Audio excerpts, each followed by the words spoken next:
వాస్తవాలు చెప్తే వాళ్ళకి ఇబ్బంది అనిపించవచ్చు. ఎందుకంటే అలవి కాని హామీలు ఇచ్చి అడ్డమైన అబద్ధాలు చెప్పి ఇవాళ ప్రజల్ని మోసం చేసి అధికారంలో కూర్చున్నారు. ప్రజలకి అరిచేతిలో వైకుంఠం చూపెట్టినారు. ఏమన్నారు? కేసీఆర్ గారు ₹1,00,000 ఇస్తున్నారు కదా ఆడపిల్లలు పెళ్లి చేసుకుంటే, నేను దాని మీదకెళ్ళి తులం బంగారం ఇస్తా అన్నాడు. ఇచ్చిండా మరి బంగారం? నేను ఆ రోజే చెప్పిన, ఇది బంగారం ఇచ్చే బ్యాచ్ కాదు, పుస్తల తాడు ఎత్తుకపోయే బ్యాచ్ అని చెప్పిన. మనోళ్ళు హైదరాబాద్ వాళ్ళు విన్నారు, ఊర్లల్లో ఆగమైంది. ఏమైంది ఆఖరికి ఈరోజు? నిజంగానే ఎక్కడికక్కడ తాకట్టు పెట్టి, ఆస్తులు తాకట్టు పెట్టి, పేపర్లు పెట్టి అప్పులు తెచ్చుకునే పరిస్థితి, బంగారం ఏమైనా ఉంటే కుదబెట్టే పరిస్థితి, ఇలా మళ్ళొకసారి ఆ పరిస్థితి వచ్చింది. రేవంత్ రెడ్డి గారు కాకపోతే నిజాయితీ గల్లోడు, ఆయన చాలా నిజాయితీ గల్ల మోసగాడు.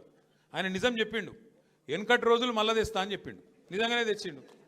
వెనకటి రోజులలో ఎట్లుండే, మళ్ళా కరెంటు కోతలు, మళ్ళా యూరియా కోసం లైన్లు, మళ్ళా రోడ్డు మీద దొమ్మీలు, అవన్నీ మళ్ళీ వచ్చినాయి. ఆయన నిజాయితీగానే చెప్పిండు.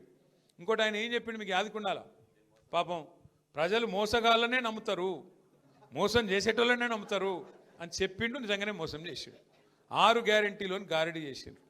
6 గ్యారెంటీలు మా రాహుల్ గాంధీ చెప్తున్నాడు, మా సోనియా గాంధీ చెప్తున్నది అని రాహుల్ గాంధీ మీద ఒట్టు పెట్టిండు, సోనియా గాంధీ మీద ఒట్టు పెట్టిండు, దేవుళ్ళ మీద ఒట్టు పెట్టిండు. ఆఖరికి ఇంతమంది మీద ఒట్లు పెడితే నిజంగానే జనం నమ్మిండ్రు.